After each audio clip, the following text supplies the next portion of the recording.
역사적으로 가장 위대한 과업은 모두 팀에 의하여 이루어졌습니다. 오늘은 몇 가지 이야기를 나누려고 하는데, 집에 가셔서 곰곰이 생각해 보시면 이 모든 이야기들이 이 한 가지 주제에 다 이어져 있구나 생각이 드실 수 있습니다.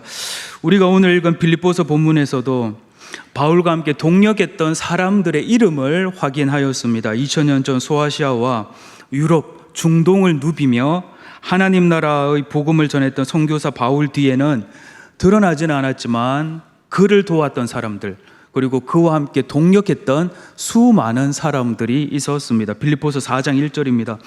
그러므로 나의 사랑하고 사모하는 형제들, 나의 기쁨이요 면류관인 사랑하는 자들아, 이와 같이 주 안에 서라. 3절, 또 참으로 나와 멍에를 같이 한 내게 구하노니 복음에 나와 함께 힘쓰던 저 여인들을 돕고 또한 클레멘드와 그 외에 나의 동역자들을 도우라. 그 이름들이 생명책에 있느니라 라고 합니다. 바울이 로마로 보낸 편지에서도 바울과 함께 동역했던 더 많은 사람들의 이름이 나옵니다. 확인해 보겠습니다. 로마서 16장 1절, 갱그레아 교회 일꾼이요 우리의 자매인 베베를 여러분에게 추천합니다. 여러분은 성도의 합당한 예절로 주님 안에서 그를 영접하고 그가 여러분에게 어떤 도움을 원하든지 도와주시기를 바랍니다. 그는 많은 사람을 도와주었고 나도 그에게 신세를 많이 졌습니다. 베베가 많은 사람을 도와주었을 뿐만 아니라 바울도 그로부터 도움을 받았다. 우리 자매 베베라고 합니다.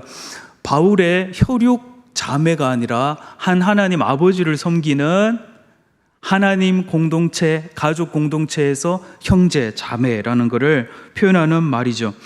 이어지는 구절에서 바울은 한 부부를 소개하는데, 이 부부는 자기 생명을 무릅쓰고 바울의 목숨을 지켰다라고 합니다. 로마서 16장 3절, 그리스도 예수 안에서 나의 동역자인 브리스가와 아굴라에게 문안하여 주십시오. 그들은 생명의 위험을 무릅쓰고 내 목숨을 구해준 사람들입니다. 나뿐만 아니라 이방 사람의 모든 교회도 그들에게 감사하고 있습니다. 이어서 바울은 바울을 대신하여 로마 교회를 위하여 많은 수고를 아끼지 않았던 마리아의 이름도 언급합니다. 6절, 여러분을 위하여 수고를 많이 한 마리아에게 문안하여 주십시오. 이어서 바울은 그의 동역자의 이름을 언급합니다. 그리스도 안에서 우리의 동역자인 우르바노와 나의 사랑하는 스다고에게 문안하여 주십시오. 우리말 동역자로 번역한 헬라어 시넬고스는 함께라는 접두사 쉰과 일하다, 엘고의 합성어입니다. 그래서 함께 일하는 사람, 코워커죠. 이들이 끝이 아닙니다. 12절, 주님 안에서 수고한 드루베나, 드루보사, 주님 안에서 수고를 많이 한 사랑하는 버시, 주님 안에서 택하심을 받은 루포, 그의 어머니는 곧 내 어머니이기도 합니다. 아순그리도와 블레곤과 허메와 바드로바와 허마, 그들과 함께 있는 형제 자매들, 빌롤로고, 율리아, 네레오, 그의 자매 올름바, 그들과 함께 있는 모든 성도에게 문안하여 주십시오. 로마 교회 안에서만도 바울과 함께 동역하며 바울을 도왔던, 그리고 바울과 같은 방향으로 하나님의 형제 자매들, 우리 하나님의 성도들을 도왔던 사람들, 수많은 사람들이 있었습니다. 고린도로 보낸 교회에서도, 고린도 교회로 보낸 편지에서도 바울은 그와 함께 동역했던 하나님의 사람들 잊지 않고 기록으로 남겼습니다. 고린도전서 16장 10절입니다. 디모데가 그리로 가거든 그도 나와 마찬가지로 주님의 일을 하는 사람입니다. 15절, 형제자매 여러분, 나는 여러분에게 권합니다. 스데바나의 가정, 아가에서 맺은 첫 열매, 성도들을 섬기는 일에 몸을 바친 가정입니다. 그러므로 여러분도 이런 사람들에게 순종하십시오. 그리고 또 그들과 더불어 일하며 함께 수고하는 각 사람에게 순종하십시오. 나는 스데바나와 브드나도와 아가이고가 온 것을 기뻐합니다. 그것은 여러분을 만나지 못해서 생긴 아쉬움을 이 사람들이 채워주었기 때문입니다. 이 사람들은 나의 마음과 여러분의 마음에 생기를 불어넣어 주었습니다. 여러분은 이런 사람들을 알아주어야 합니다. 뿐만 아니라 바울은 골로새로 보내는 편지에도 여전히 그와 함께 동역하며 그를 도왔던 많은 사람들을 잊지 않고 기록하였습니다. 골로새서 4장에서 확인할 수 있는데, 시간 관계상 골로새서에 나오는 명단은 우리가 확인하지 않겠습니다. 그리고 바울을 도왔던 사람들, 바울과 함께 동역했던 사람들의 이름은 오늘 우리에게 바울이라는 이름만큼은 친숙하지 않지만 그들의 이름은 영원한 생명책에 기록되어 있다고 말하고 있습니다. 빌립보서 4장 3절, 또 참으로 나와 멍에를 같이 한 네게 구하노니 복음에 나와 함께 힘쓰던 저 여인들을 돕고 또한 클레멘드와 그 외에 나의 동역자들을 도우라. 그 이름들이 생명책에 있느니라. 누가는 그의 책에서 예수님의 사역을 물질적으로 도왔던 여인들의 이름을 잊지 않고 기록으로 남겼습니다. 누가복음 8장 1절입니다. 그 뒤에 예수께서 고을과 마을을 두루 다니시면서 하나님 나라를 선포하시며 그 기쁜 소식을 전하셨다. 12제자가 예수와 동행하였다. 2절 한번 읽어주세요.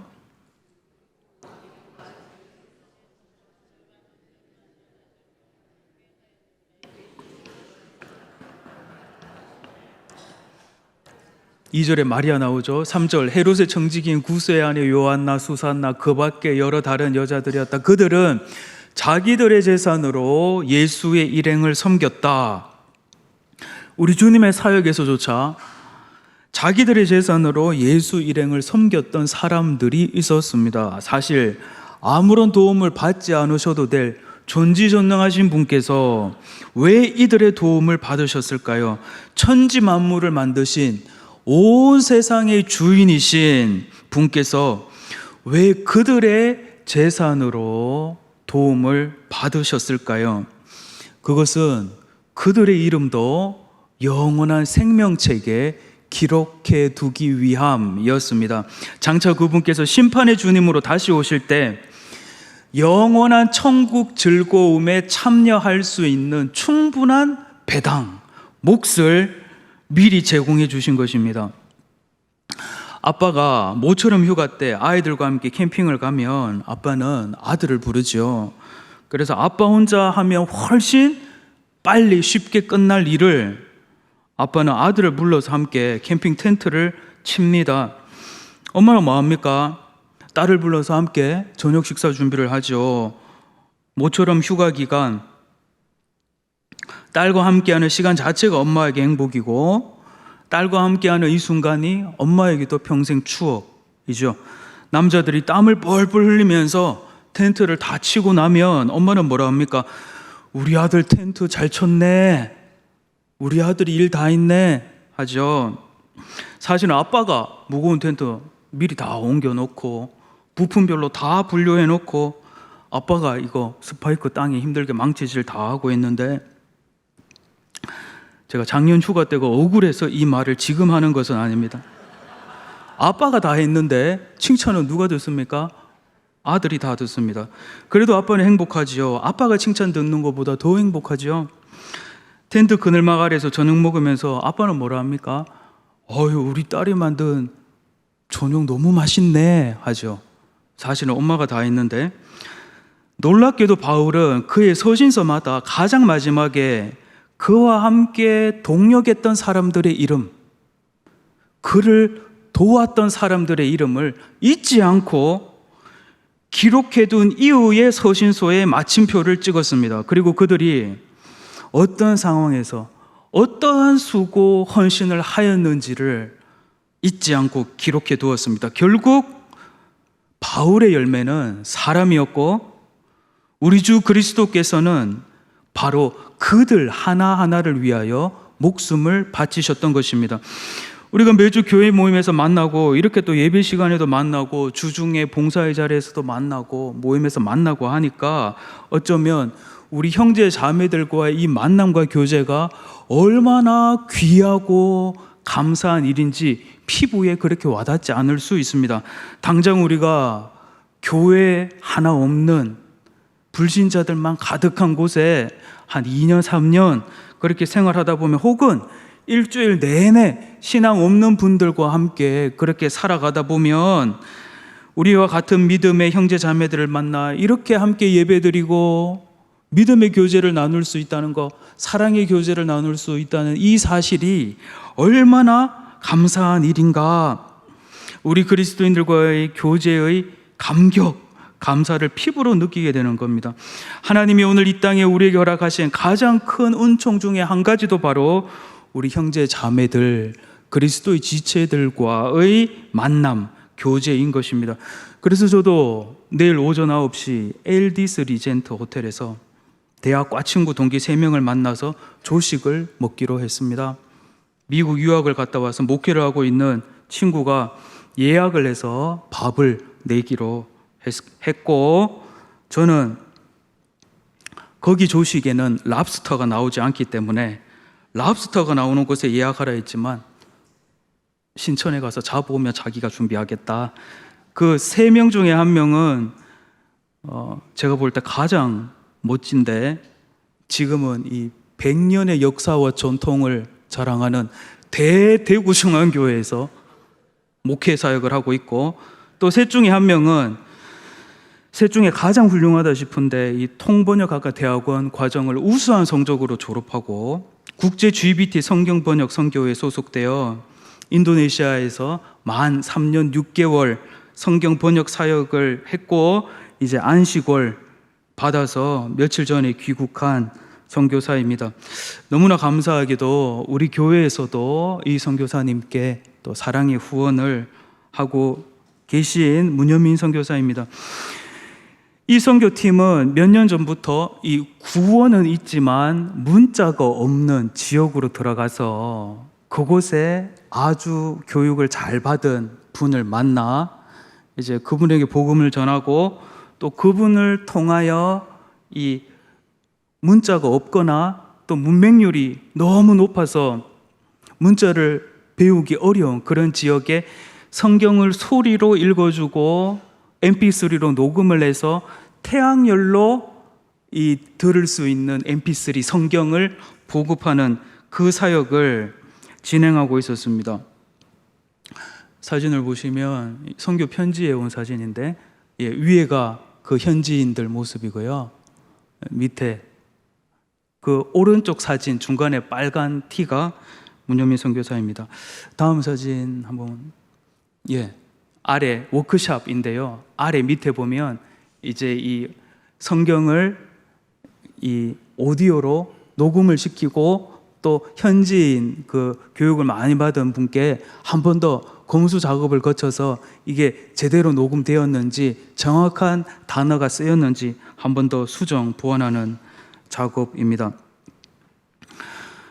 타운으로 성경을 번역한다는 것 자체도 굉장히 어려운 일인데, 그런데 번역을 해놓고 나니 그 지역에 있는 사람들이 문맹률이 너무 높으니까 이 성경을 읽을 수가 없는 거예요. 가나다라를 모르니까.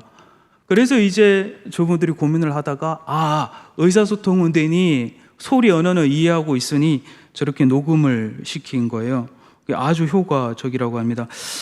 한 번씩 문선교사가 한국 일정으로 귀국하면 만나곤 했는데 계속 나가만 있으니까 한 번씩 만나는 우리 한 배를 탄 특별히 대학 동기, 동갑 친구들, 목회하고 있는 친구들 만나는 게 그렇게 보고 싶고 또 같이 있으면 그렇게 좋은 것 같아요.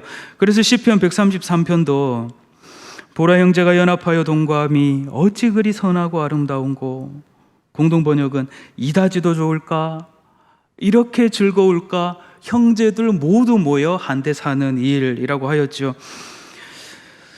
우리 주님 3년 동안의 공생의 이후 어떤 열매가 맺혔습니까? 제자라는 열매가 맺혔지요. 주님의 제자들, 그들의 스승을 지켜본 대로 이 땅에 남겨져서 제2 예수, 제3 예수, 제4 예수의 삶을 그대로 재현하며 살다가 그의 스승처럼 이 땅에서의 마지막 순간을 맞이하였죠. 결국에는 사람입니다. 그리고 하나님의 나라는 이러한 수많은 사람들의 수고, 헌신, 노력에 의하여 지금도 건설되어 왔고 건설되고 있고 오늘도 그렇게 세워져 가고 있는 것입니다. 우리가 요즘 묵상하고 있는 새벽마다 역대상이죠. 우리 성경 통독할 때 창세기부터 재미있게 통독하다가 몇 번의 고비가 있죠. 모세오경 들어와서 법과 성막에 대한 이야기가 나오면 이거 그냥 넘겨야 되나, 이게 다 읽어야 되나, 마음이 어려워지기 시작하다가 여호수아, 사사기, 룻기 쭉 재밌게 읽어 나가다가 또 이 역대상 딱 오면 족보 이야기가 나오면서 마음이 어렵죠. 건너뛰면 마음 좀 불경건한 것 같고, 역대상 1장 1절 아담셋 에노스 게남 마하랄렐 야렛 에녹 무드셀라 뭐 이렇게 쭉 나옵니다. 그런데 우리가 이 역대기라는 책이 어떤 시대에 어떤 상황 가운데 기록된 책이라는 것을 확인해 보면 오히려 그들의 숭고한 노력에 고개가 숙여질지 모릅니다. BC 597년 3월 16일 예루살렘이 항복하고 요야긴에 사로잡혀간 이후에 유다는 계속해서 멸망의 길을 향합니다. 결국 성전은 불타고 백성들은 바벨론 포로로 끌려가서 수십 년간의 바벨론 포로 생활이 시작됩니다. 포로기 이후 고토 고향 땅으로 돌아온 백성들 가운데 소수의 사람들은 하나님으로부터 선택된 이 백성을 다시 일으켜야겠다는 사명감을 갖게 됩니다. 돌아와 보니 아무것도 없는 거예요. 사람도 없고 성전도 다 무너져 내렸고. 이들이 선택했던 첫 번째 방법, 어떻게 하면 이 백성을 다시 하나가 되게 해서 일으킬 수 있을까? 성전을 중심으로 해서 하나 되게 모으는 것이었습니다. 하나님을 찬양하고 예배하는 이 성전을 구심점으로 하여 다시 이 백성을 하나로 모으자. 그래서 역대기에 성전을 그토록 건립하려고 했던 다윗이 그렇게 중요하게 나오는 거예요. 그리고 이들이 그래서 다윗의 그 흑역사들 있지 않습니까? 그거는 역대기 기자는 의도적으로 기록하지 않습니다. 뭐 우리가 이 대화할 때도 그렇고 글을 쓸 때도 그렇지만 뭐 있었던 일 다 그렇게 말할 수 없고 적을 수 없지 않습니까? 그리고 이들이 생각했던 두 번째 방법, 어떻게 이 백성을 다시 하나로 모으고 일으킬 수 있는가? 족보였습니다. 족보. 그래서 이 족보는 아담부터 시작합니다. 이 족보로 쭉쭉쭉쭉쭉 가다 보면 결국 우리는 아담, 그 위에 하나님, 결국 한 하나님 아버지로부터 지음받은 우리는 거대한 가족이고 혈통이고 한 민족이다. 이 목적으로 기록된 족보라면 최대한 할 수 있을 만큼 포괄적이고 자세하게 기록되어야 합니다. 이 관점에서 저는 역대상에서 나름 길고 자세한 족보를 보면서 와, 이분들 다 끌려가고 다 불타고 다 묻어졌는데 어떻게 이렇게 거의 정확하게 이렇게 이름들을 다 모았을까? 있는 자료 없는 자료 다 끌어모았겠죠. 사람들이 기억력에도 의존했겠죠. 사람들 불러서 당신 집안, 가문, 조상들 기억나는 대로 다 이름 대보시오 했겠죠. 몇 번이나 확인하면서 문서 자료와 대주해 보았겠죠. 헐리우드 배우 윌 스미스 주연했던 미스터 히치라는 영화가 있는데요. 재미있어가지고 몇 번이나 봤는데 여자 주인공과 뉴욕 박물관을 관람하는 장면이 나옵니다.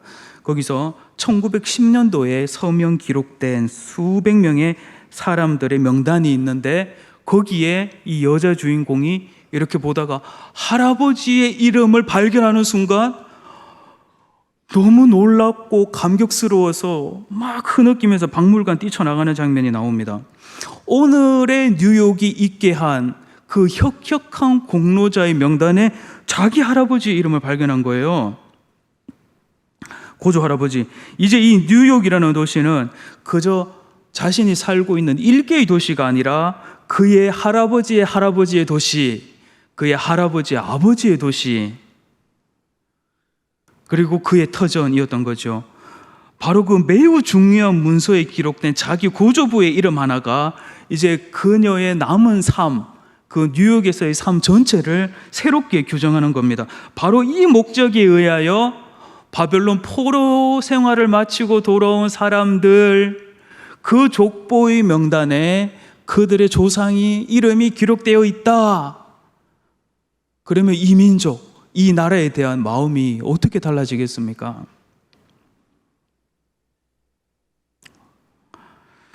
우리 고조부의 이름이 여기 있네. 우리 할아버지의 이름이 여기 있어. 결국 우리는 한 하나님으로부터 피조된 한 형제 자매구나. 그렇게 한마음 한뜻 되어 다 무너졌던 나라를 다시 일으켜 세울 수 있었던 것입니다. 그래서 우리가 성경 통독할 때 이런 이름 나올 때 우리가 일일이 다 읽지는 못해도 그래도 이러한 상황 속에서 이러한 목적 가운데 기록했던 우리 믿음의 선배님들의 그 노고는 한번 기념하고 그렇게 지나갈 수 있겠죠. 그리고 하나님의 나라는 다윗이나 솔로몬 등 일개의 영웅과 같은 사람의 홀로 노력이 아니라 우리가 다 알지 못하고 다 기억하지 못하는 이런 수많은 사람들의 총합에 의하여 건설되었고 지금도 건설되고 있고 앞으로도 그렇게 건설될 것이다. 역대상 20장 우리 잠깐 확인해 보면 다윗의 나라를 지켰던 사람들의 명단 나옵니다. 1절 요압, 4절 하사 사람 십브게라는 사람, 5절 엘하난, 7절 요나단, 다윗의 형 시므아의 아들 요나단입니다. 그런데 다윗의 신하들이 부하들이 이렇게 목숨을 바쳐가며 나라를 지킬 때 다윗은 무엇을 하고 있었는가? 역대상 20장 1절 같이 한번 읽어보겠습니다. 시작.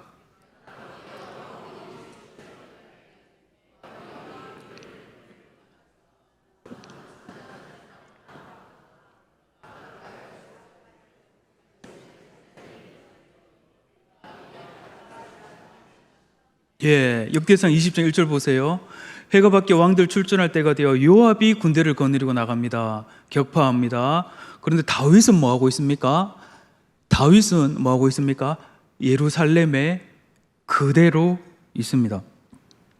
역대기 기자는 사무엘 상하 저자와는 다르게 당시 예루살렘에서 다윗이 무엇을 하고 있었는지에 대해서는 언급하고 있지 않지만 사무엘 상하를 아는 우리들은 다윗이 무엇을 했는지 그 행간을 읽을 수 있죠. 행간이 읽히지요. 부하들이 전쟁 치를 때 다윗은 뭐하고 있었습니까? 예루살렘 옥상을 거닐고 있었습니다. 옥상 거닐다가 너무 여자가 목욕하는 거 이렇게 지켜보다가 불러서 불륜을 하고 들킬까봐 그의 충성스러운 남편, 그의 부하를, 용감한 장군을 가장 격한 전장으로 보내어 죽게 만들었죠. 그런데 역대기 기자가 생각해 볼 때 굳이 다 알고 있는 이런 이야기를 의도적으로 하지 않은 겁니다. 여기서 주목하려고 하는 지점은 그토록 명성을 떨치던 다윗의 나라가 어떻게 건립되었고 유지될 수 있었는가? 다윗이 예루살렘에서 죄를 짓고 있을 때에조차도 우리가 다 알지 못하는 이름 모를 사람들이 전장으로 나가서 전투를 했고 그의 나라를 지키고 있었다. 다윗의 나라는 다윗 한 사람이 아니라 오늘 우리가 다 기억하지 못하는 수많은 사람들의 수고, 헌신, 땀, 피와 생명에 의하여 건립되고 유지되었던 나라다.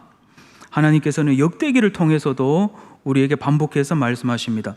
이 주제에 대하여 바울은 한 몸 공동체의 이야기를 합니다. 우리 몸에 많은 지체들이 있습니다. 손가락도 있고 눈도 있고 코도 있고 발도 있고 어느 것 하나 중요하지 않은 곳 없지만 가장 중요한 곳이 있다면 바울은 머리라고 생각했습니다. 머리로부터 모든 지체가 명령을 받아 움직이고 있다. 에베소서 4장 15절 오직 사랑 안에서 참된 것을 하여 범사에 그에게까지 자랄지라 그는 머리니 곧 그리스도라. 그래서 바울은 가장 중요한 지체가 있다면 머리다, 그리스도다. 모든 지체는 머리가 되시는 그리스도를 위하여 있고 그리스도를 인하여 있고 그리스도 안에 있다. 그래서 한 믿음 안에서 한 몸 공동체가 된 우리 한 사람 한 사람, 어떤 사람도 더 귀하거나 덜 귀한 사람이 있지 않다. 왜냐하면 가장 귀한 머리가 되시는 그리스도께서 가장 천해 보이는 이 지체를 위하여 죽었기 때문입니다. 그렇다면 이제 이 지체의 값어치는 예수님의 핏값이 되는 겁니다. 이 지체의 소중함은 예수님의 소중함만큼 귀해지는 겁니다. 왜냐하면 예수님께서 이를 위하여 죽으셨기 때문이죠. 우리 고린도전서 12장 12절부터의 본문을 한번 한 절씩 뜻을 생각하면서 읽어보겠습니다. 너무 중요한 본문이라서요. 제가 12절, 여러분이 13절 한번 읽어봅니다. 12장 12절. 예. 몸은 하나인데 많은 지체가 있고 몸의 지체가 많으나 한 몸인가 같이 그리스도도 그러하니라.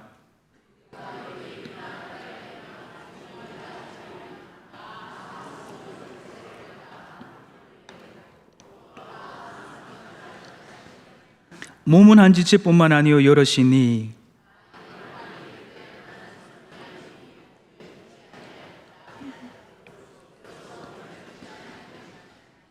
또 귀가 이르되 나는 눈이 아니니 몸에 붙지 아니하였다 할지라도 이로써 몸에 붙지 아니한 것이 아니니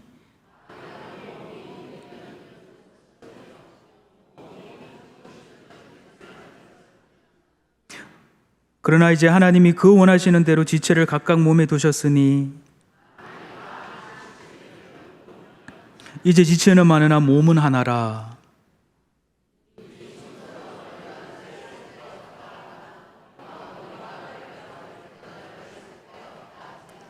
그뿐 아니라 더 약하게 보이는 몸의 지체가 도리어 욕이 나고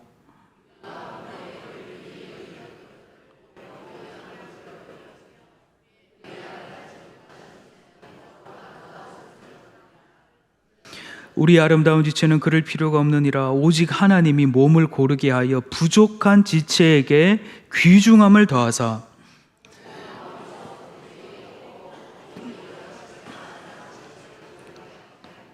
만일 한 지체가 고통을 받으면 모든 지체가 함께 고통을 받고 한 지체가 영광을 얻으면 모든 지체가 함께 즐거워하느니라. 아멘. 모든 지체가 다 중요합니다.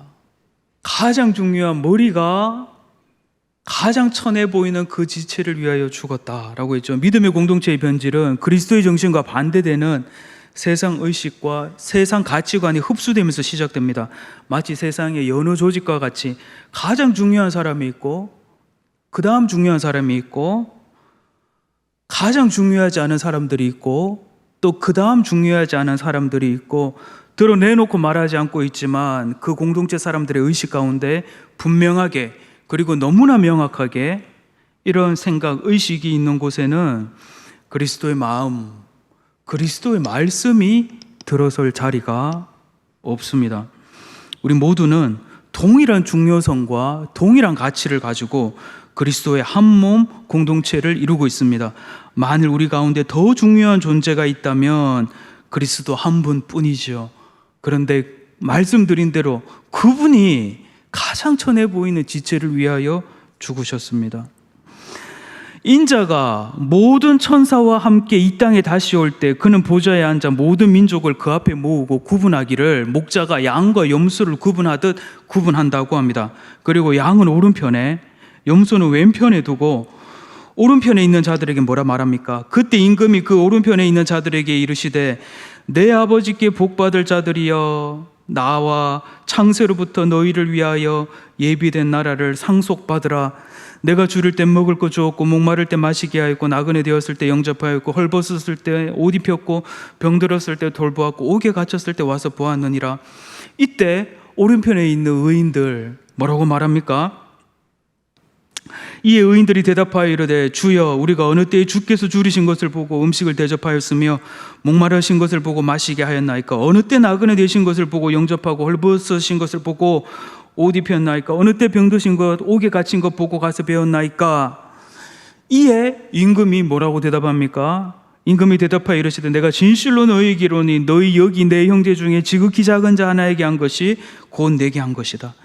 이제 임금은 왼편에 있는 자들에게 말씀하십니다. 여기 왼편 말고요. 저기 왼편.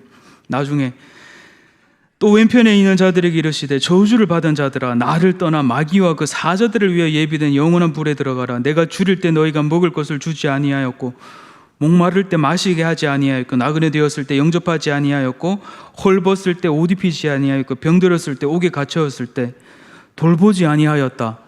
이에 그들이 어떻게 대답합니까?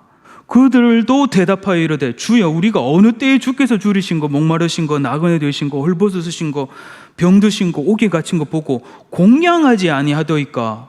이에 임금이 대답합니다. 내가 진실로 너희에게 이르노니 지극히 작은 자 하나에게 하지 아니한 것이 곧 내게 하지 아니한 것이니라.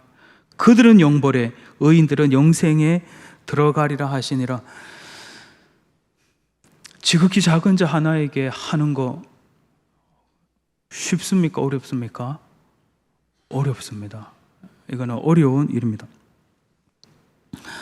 말씀 마무리 짓겠습니다. 역사적으로 가장 위대한 과업은 모두 팀에 의하여 이룩되었습니다. 하나님의 역사는 바울의 솔로 무대가 아니었습니다. 하나님의 역사는 다윗의 솔로 무대도 아니었습니다. 심지어 하나님의 역사는 하나님의 아들 예수의 솔로 무대도 아니었습니다. 다윗을 돕던 사람들, 바울을 돕던 사람들, 심지어 예수님의 사역을 돕던 사람들이 있었습니다.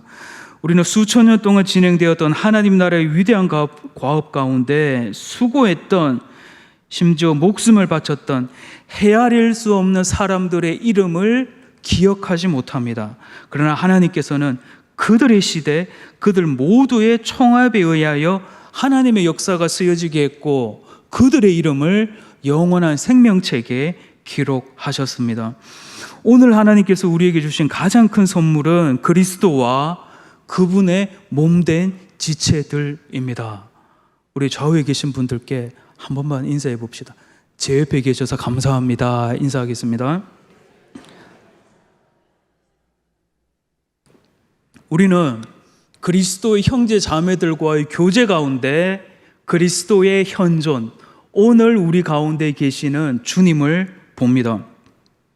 그리스도께서는 우리 가운데 가장 작아 보이는 그 지체를 위해서 죽으셨습니다. 우리 중에 가장 작은 자 하나에게 한 것이 그리스도께 한 것이 될 것입니다. 우리 중 가장 작은 자 하나에게 하지 아니한 것이 그리스도께 하지 아니한 것이 될 것입니다. 이 일은 말씀드린 바와 같이 쉬운 일이 아닙니다. 그래서 믿음을 요구합니다. 그래서 우리 공동체는 믿음의 공동체입니다.